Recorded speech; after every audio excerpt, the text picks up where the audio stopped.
Nós precisamos tratar o problema de partículas idênticas para avançar no nosso estudo de átomos. Átomos multieletrônicos, tem muitos elétrons e elétrons são partículas idênticas, né? Como que a gente trata isso? Isso é um problema interessante porque a abordagem clássica e quântica são bastante diferentes. Classicamente, eu tenho a ideia ou o conceito de trajetória. E esse conceito de trajetória permite que eu trate partículas idênticas como distinguíveis.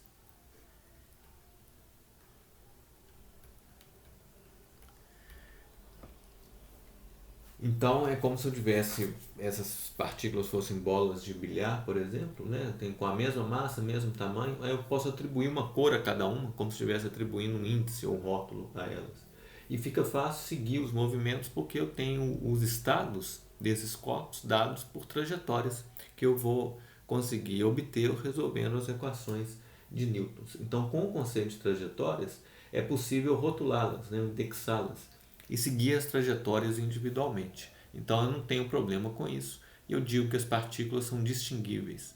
Na mecânica quântica é diferente. As partículas idênticas são indistinguíveis. Por que essa diferença? Né? Porque eu perdi o conceito de trajetória. Agora, o estado da partícula é descrito por uma função de onda. Então, se as partículas são muito distantes espacialmente, distante significa quando a função de onda de uma vai a zero antes da outra função começar a ser diferente de zero, então elas estão, eu posso rotulá-las sem problema. Eu falo que aqui vive a partícula um, aqui vive a partícula 2. Mas o caso geral que a gente quer descrever não é bem assim. No caso geral, é uma superposição. Então, em uma certa região do espaço, eu tenho uma probabilidade de encontrar a partícula um e a partícula 2 e elas são idênticas. Então, eu não posso aqui dizer que eu consigo distinguir uma partícula da outra, né? Elas são indistinguíveis por causa disso. Tá? Então, como que a gente vai tratar esse problema? Bom, para começar, a gente vai assumir um caso mais simples de partículas não interagentes, para a gente isolar o efeito só da indistinguibilidade, por enquanto, e tentar escrever uma equação de Schrödinger para isso.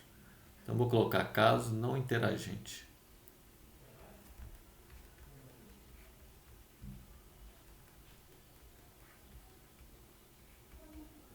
Como que eu estabeleço o problema? Eu vou ter uma função, vou colocar duas partículas, né? Também. Então, para estabelecer o problema, eu preciso rotular, né? Para fazer o problema ficar escrito em termos matemáticos. Mas a indistinguibilidade vai aparecer quando eu disser que nenhum resultado de medida que eu obtiver pode ter, pode ter relação com os rótulos que eu atribuí. Então, os rótulos são só para fazer as contas, mas eles não podem ter consequências nas medidas. Então, eu rotulo uma de 1, uma de 2, e aí eu vou ter coordenadas da partícula 1 com o rótulo 1, x1, y1, z1, e coordenadas da partícula 2, que eu vou chamar de x2, y2, z2. E a equação de Schrödinger para isso vai ser escrita com um termo de energia cinética da partícula 1, que eu escrevo com uma derivada segunda desse psi total em relação às coordenadas dela, x1, y1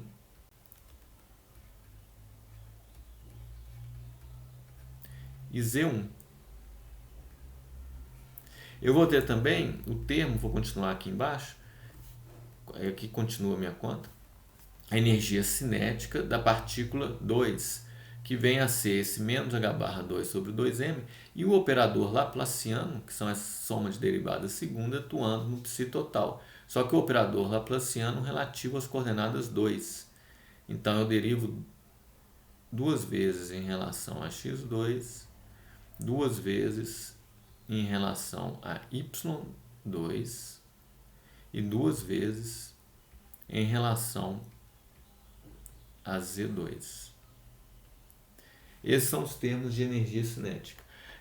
Posso ter um potencial externo que age nessas partículas, vou chamar de Vt, é igual à energia total do meu sistema, né, vezes é uma função de onda. Então essa é a equação de Schreier independente do tempo para esse problema. Tá? Lembrando, x1, y1, z1, coordenadas da partícula 1. x2, y2, z2, coordenadas da partícula 2. Psi total é uma autofunção total do sistema, portanto, depende das coordenadas da partícula 1 e das coordenadas da partícula 2. V de t também depende dessas coordenadas todas, é a energia potencial total do sistema. E ET é a energia total. Então, como a gente assume que as partículas não interagem entre si, essa energia potencial é uma soma, né, das energias potenciais de cada uma das partículas. Né? Então, esse V de t aqui, eu posso separar num V que está agindo na partícula 1,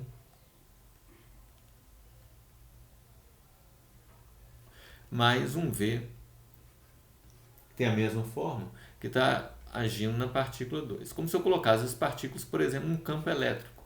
Aí eu vou ter um potencial devido a esse campo elétrico que vai atuar igualmente na partícula 1 e igualmente na partícula 2. Né?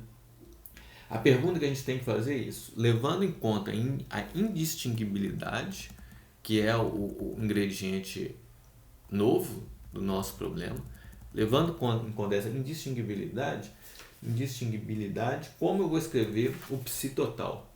Tá? Então, a ideia fundamental que a gente vai seguir aqui agora é essa aqui, olha, a indistinguibilidade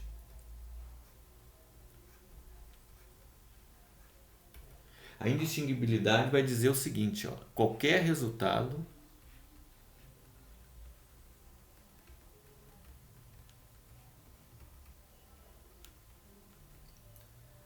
mensurável, então qualquer coisa que eu meça tem que ser independente dessa atribuição de índices que eu fiz.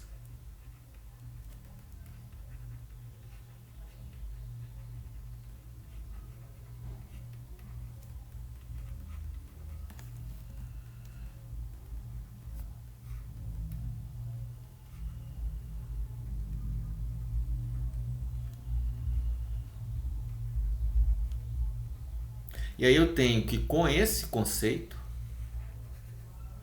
eu tenho que procurar uma forma de representar o meu psi de t, que eu rotulei como dependente das coordenadas da partícula 1, dependente das coordenadas da partícula 2.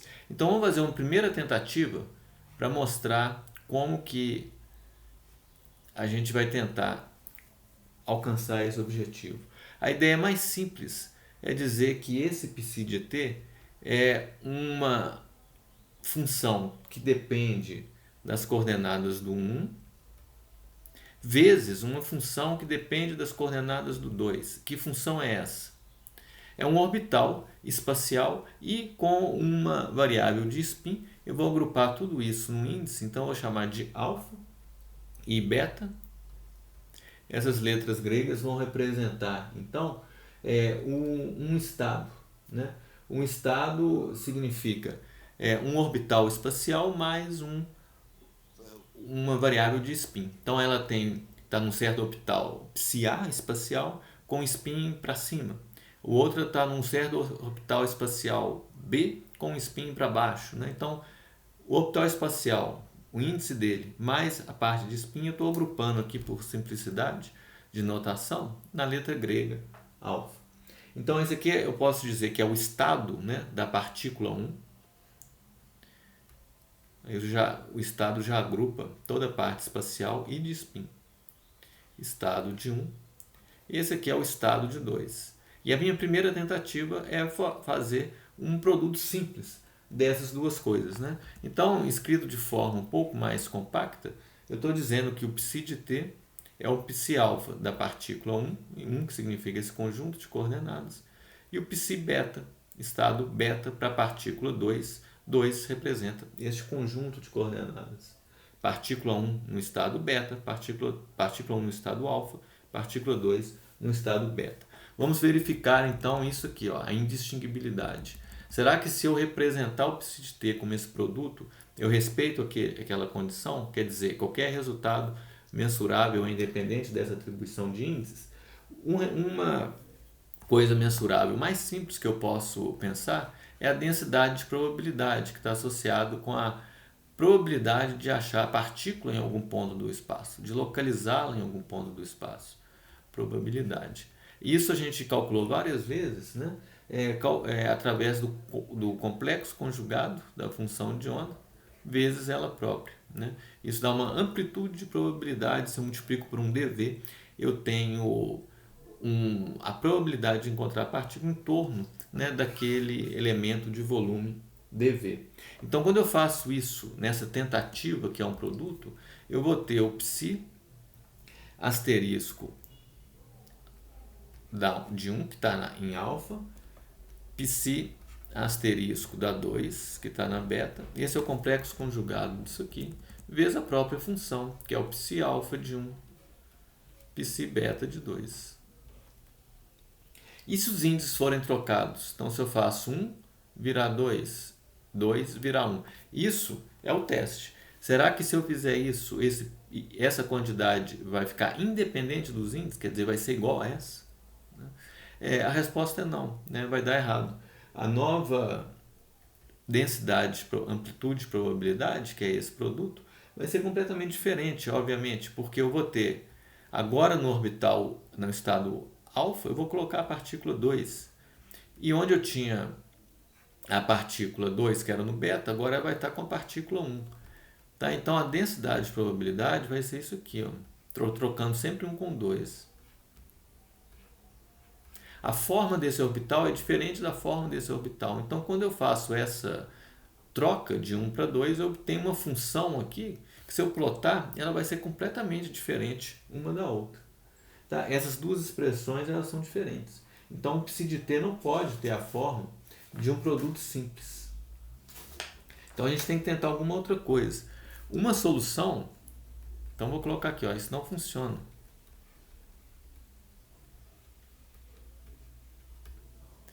A densidade de probabilidade aqui dependeu da atribuição de índices. Se é 1 e 2 é uma coisa, se é 2 e 1 é outra coisa. Então, não funciona.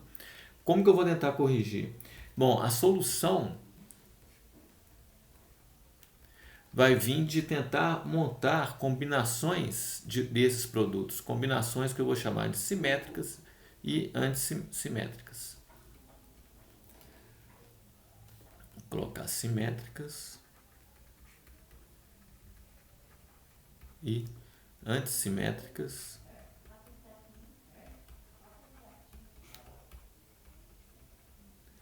dos produtos. Né? O que eu quero dizer com isso? No lugar de ter um produto simples, psi alfa 1, psi beta 2, eu vou considerar uma combinação linear que eu vou chamar de simétrica, por um motivo que eu vou falar daqui a pouquinho, que vai ser aqui, olha, com uma devida normalização, vai ser escrito assim, psi alfa 1, psi beta 2, isso é o que eu tinha antes, né? Mas agora eu vou escrever aqui, ó, mais psi alfa 2, psi beta 1. Olha o que acontece, esse é o meu psi de t agora. O que acontece com o psi de t quando eu troco 1 por 2? Ora, se eu troco 1 por 2, aqui eu vou ter psi alfa 2, psi beta 1, que é igual a esse termo aqui. E se nesse termo eu trocar 1 por 2, aqui eu vou ter psi alfa 1, psi beta 2, que é igual a esse. Eu estou somando um com o outro, né? É como se eu tivesse assim, ó, A mais B. Aí se eu troco 1 por 2, eu vou ter B mais A. É a mesma coisa, né? Então, quando eu faço 1 por 2, eu tenho o psi de t é idêntico, né, ao psi de t. Vou chamar esse psi de t de simétrico. Então, o psi de t fica igual ao que ele era quando eu faço a troca 1 por 2. Tá? Se eu faço isso, se eu troco os índices, ele fica igual, obviamente, esse psi simétrico vai ter a probabilidade de manter o produto, né? Que dá a amplitude de probabilidade. Então, isto aqui se verifica, que é uma coisa que a gente queria. Olha, se eu troco 1 por 2, o psi asterisco psi, que eu estou chamando de simétrico, que é esse, continua ele mesmo, né? Porque, obviamente, o psi não muda, né? Então, o produto aqui não muda, né? Então, eu consigo aquilo que eu queria de início. Eu troco os índices e não mudo as quantidades que são mensuráveis. As quantidades que são mensuráveis passam a não depender da troca de índices. Ora, essa não é a única possibilidade. Eu tenho uma outra que eu vou chamar de antissimétrica, que é basicamente aquela expressão, é uma combinação linear como a de cima, mas agora com um sinal menos. Então eu vou começar com o produto que eu tinha, aí eu ponho aqui menos psi alfa 2, psi beta 1. Olha o que acontece aqui. Se eu troco os índices, vou chamar essa de antissimétrica, psi A. Se eu troco os índices 1 com 2, o que acontece? Esse termo vira esse de novo, e esse vira esse de novo. Mas aí eu tinha A menos B, agora eu tenho B menos A. Então isso aqui vai virar menos psi. Esse vira esse e esse vira esse. Mas como eu tenho um sinal menos no meio do caminho, eu vou trocar o sinal da função de onda total, como está aqui. Ora, isso não tem problema, porque a quantidade mensurável envolve o produto do complexo conjugado dela com ela mesma. E se ela só troca o sinal, está tudo bem. Se eu troco 1 por 2, 2 com 1, como troco o sinal, eu vou trocar o sinal aqui e aqui, e no final das contas isso não me traz modificação nenhuma. Então eu tenho a preservação daquela propriedade. O resultado mensurável, que está relacionado com a densidade e probabilidade, não depende da minha atribuição de índices como deveria ser. Então eu consigo alcançar esse objetivo. Então fica a pergunta, né? Se eu construir duas, qual que é a função de onda que eu tenho que usar? É assimétrica ou antissimétrica? A resposta a essa pergunta depende do tipo de partícula. E ela constitui um dos postulados da mecânica quântica, um postulado adicional da mecânica quântica. Então, eu resolvo o problema com o seguinte postulado, né? Então, o que justifica o postulado? Com ele eu vou conseguir resultados não ambíguos para a comparação dos resultados da teoria com medidas. Então, ele é baseado em resultados experimentais, por isso é um postulado. Eu vou dizer que tudo vai funcionar bem se eu chamar as partículas de spin semi-inteiro de férmions, tipo elétron, que tem spin meio. Então, colocando aqui spin semi-inteiro. Essas partículas eu vou classificar todas como férmions e dizer que para essas partículas, os férmions, as funções de onda total devem ser representadas por funções antissimétricas. Então a escolha entre essas duas vai ser a da antissimétrica se a partícula for tipo elétron, que tem spin semi-inteiro. Funções antissimétricas. Mas tem partículas que têm spin inteiro, né? São chamados de bósons. Então, para as partículas de spin inteiro, eu vou dar o nome de bósons, e essas partículas elas vão ser descritas por funções de onda total simétricas. Então eu consegui duas soluções, simétricas e antissimétricas, e estou atribuindo uma dessas soluções a um tipo de partícula e a outra solução a um outro tipo de partícula. Isso tem consequências. Uma delas é que, graças a este postulado, eu vou conseguir explicar, por exemplo, o princípio de exclusão de Pauli, né, que é um resultado verificado em átomos. Né? Daí a gente vê a necessidade desse postulado. Né? Em um átomo multieletrônico, a gente nunca pode ter mais de um elétron ocupando o mesmo estado quântico. Né? Isso é chamado de princípio de exclusão de Pauli. Por quê? A gente vai ver por que isso tem a ver com esse postulado no próximo vídeo. E aí a gente vai construir essas funções, separando agora a parte espacial da parte de spin.